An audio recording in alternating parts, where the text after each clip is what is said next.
Komið sæl og velkomin heim í stofu, ég heiti Bryndís Svavarsdóttir. Í dag 16. júlí er 7. sunnudagur eftir þrenningarhátíð og þema dagsins er líf í skírnar náð.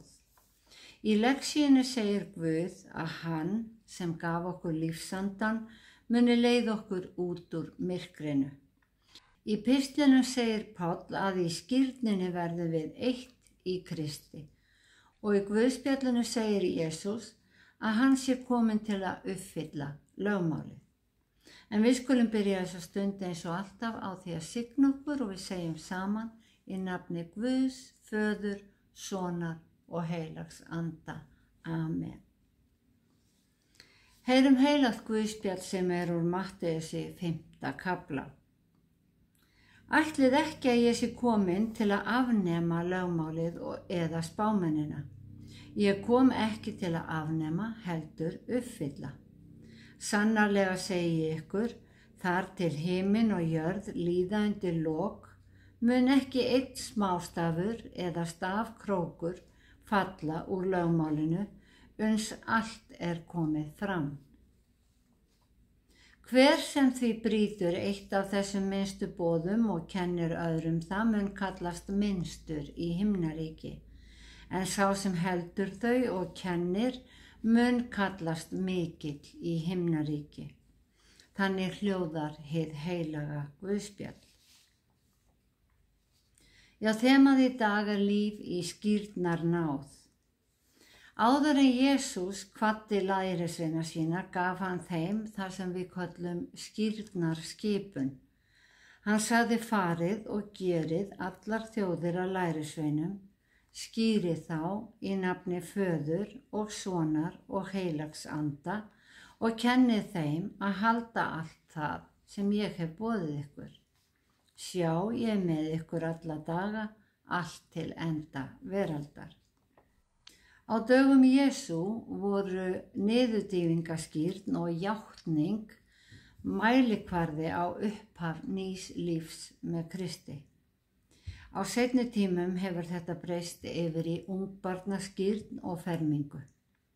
Og það verður að segjast að athafnirnar og umstangi í kringum þær hafa yfirleitt fengið meiri athygli heldur en játningin við spurningunni, viltu gera Jesú að leiðtoga lífsins. Skírnin er inntök og athöfn í kirkjuna og í fermingunni játum við trúna. Vegna þess að trúin er persónleg ákvörðun þarf játningin að vera persónleg. Páll sagði í pistlinum að við værum skírð til náðar Guðs og að í skírninni íklæðumst við Kristi. Rétt eins og menn klæðast einkennisbúningi til að auðkenna sig, þá merkjum við okkur Guði. Jesús bað okkur að bera elsku hver til annars og vegna kærleika okkar til Guðs og manna ættu allir að sjá að við værum hans lærisveinar. Þannig sýnum við trúna í verki, en það er hægt að auðkenna sig á ýmsan annan hátt sem kristinn einstakling, til dæmis bera krossmerki, merki fisksins eða eins og svo margir erlendir íþróttamenn gera, þeir signa sig fyrir keppni, fyrir allra augum. Þeir eru stoltir af trúni. Jóhannes skírari ætlaði ekki að vilja skýra Jesú, en hann sagði, láta nú eftir, þannig ber okkur að fullnægja öllu réttlæti. Svo Jóhannes lét það eftir honum. Skírnin sjálf er ekki frelsunar atriði, en hún er vilja yfirlýsing. Já, ég vil vera Guðs barn. Við höfum allt að vinna, engu að tapa, þegar við veljum að fylgja honum. Guðspjallstextinn í dag er hluti af fjallræðunni og fjallar uppfyllingu lögmálsins. Þjóð Guðs var undir lögmáli þegar Jesús kom og er enn undir lögmáli þar sem þeir tók ekki á móti honum. Þó Jesús hafi komið til að boða breytingar, þá kom hann ekki til að afnema lögmálið, heldur til að uppfylla það. Á þessu tvennu er mikill munur. Það er kannski hægt að líkja lögmálinu við stjórnarskrána okkar sem svo margir vilja endurnýja. En lögmálið og stjórnarskráin eiga það kannski sameiginlegt að fæstir vita nákvæmlega hvað stendur þar. Lögmálið er til dæmis svo flókið að það þurfti heilan ættbálk til að einbeita sér að því svo að öllu væri rétt framfylgt. Þetta eru lög Guðs sem dæmdu í öllum málum gyðinga. Þess vegna er sagt að lögmálið byggist á verkum hvers og eins. Þetta eru lög hegðun og refsingar fyrir brot. Það má segja að fjallræðan hafi verið stefnuræða, þar að segja boð breytingar. Stutta útskýringin á komu Jesú er að hann hafi komið og endurnýjað stjórnarskrá himnaríkis. En það krefst lengri útskýringar að segja af hverju hann þurfti að uppfylla lögmálið. Við verðum að hafa það hugfast að lögmálið var í fullu gildi á meðan Jesús lifði. Hann fæddist gyðingur og til að uppfylla það var hann að fara í einu og öllu eftir því. Hvert smáatriði skyldi virkt, engin afsláttur gefinn, engun hnikað til, né stafkrókur strokaður út. Margs konar brot voru talin synd og lögmálið krafðist dauðarefsingar við synd. Páll skrifaði allir hafa syndgað og skortir Guðs dýrð og hann skrifaði einnig að laun syndarinnar er dauði. Enginn réttlættist fyrir að halda lögmálið, eins og menn réttlætast fyrir fagnaðarerindið. Það setti einungis mörkin hvað væri synd og hvað væri þóknanlegt Guði. Síðan er lögmálið þannig uppbyggt að við eitt brot eru menn sekir við það allt. Það fer ekki fram hjá neinum hvernig heimurinn er. Hér þrífst bæði gott og illt og hinn illu og afvegaleiðandi öfl sjá til þess að enginn kemst í gegnum lífið án þess að brjóta af sér. Enginn er saklaus og við getum ekki bjarga okkur sjálf. Þess vegna kom Jesús í heiminn og hann gat einungis dáið sem staðgengill fyrir syndir okkar af því að hann var syndlaus gagnvart lögmálinu.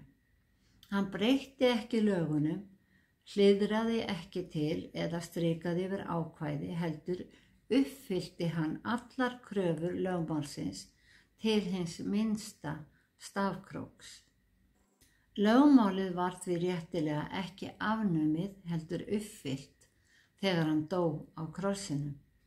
Og síðustu orð Jesú á krossinum samkvæmt Jóhannesarguðspjalli voru: það er fullkomnað. Gjaldið var greitt í eitt skipti fyrir öll.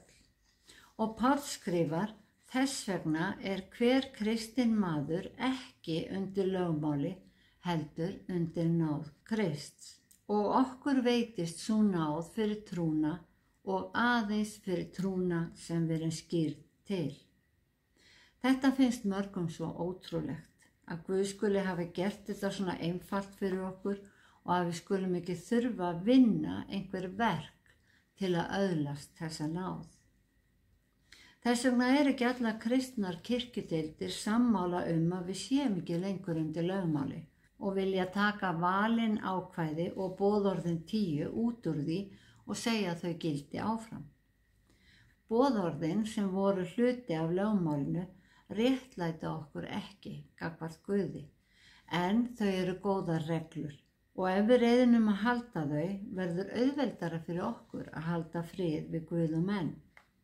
Sem almennir borgarar erum við undir landslögum og virðum samfélagsreglur sem eru sennilega unnar upp úr boðorðum Guðs. Lífsreglur okkar mótast eftir því sem við lærum meira Guð, en þær mótast ekki af ótta við refsingu lögmáls, heldur vegna þess að við viljum gera vilja Guðs. Páll postuli byggði trúboð sitt á að við réttlættumst fyrir trú, án lögmálsverka, og að Jesús hafi uppfyllt lögmálið og sett nýja stjórnarskrá, sáttmála eða sumir kalla þetta erfðaskrá, því að sem börn Guðs erum við erfingjar að Guðs ríki. Það get ekki verið 2 stjórnarskrár í gildi í einu. Sú síðari ógildir alltaf hina fyrri, og ef eitthvað úr hinni fyrri á að gilda áfram, þarf það að koma fram í hinni síðari. Lögmálið er eins og skuldabréf. Það varð ónýtt þegar skuldin var greidd.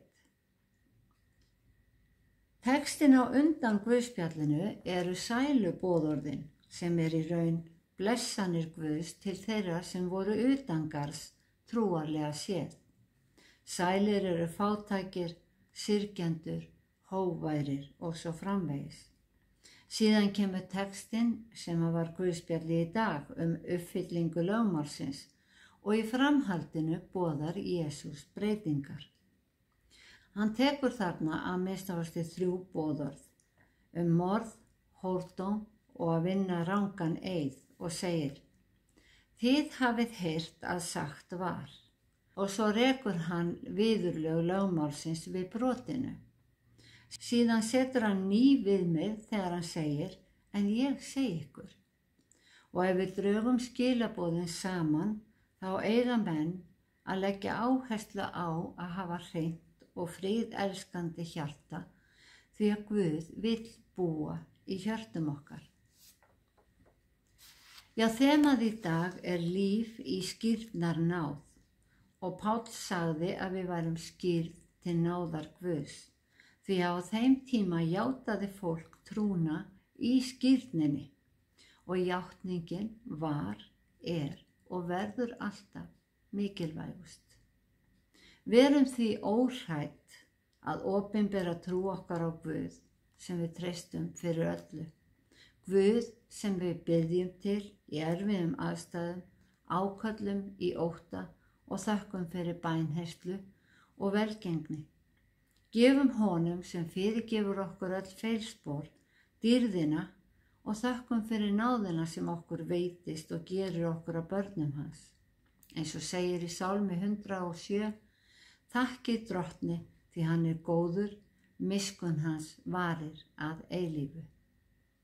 Drottinn blessi þig og varveiti þig, Drottinn láti sína ásjónu lýsa yfir þig og sé þig náðugur. Drottinn upplyfti sínu augliti yfir þig og gefi þig frið. Í Jesú nafni, Amen.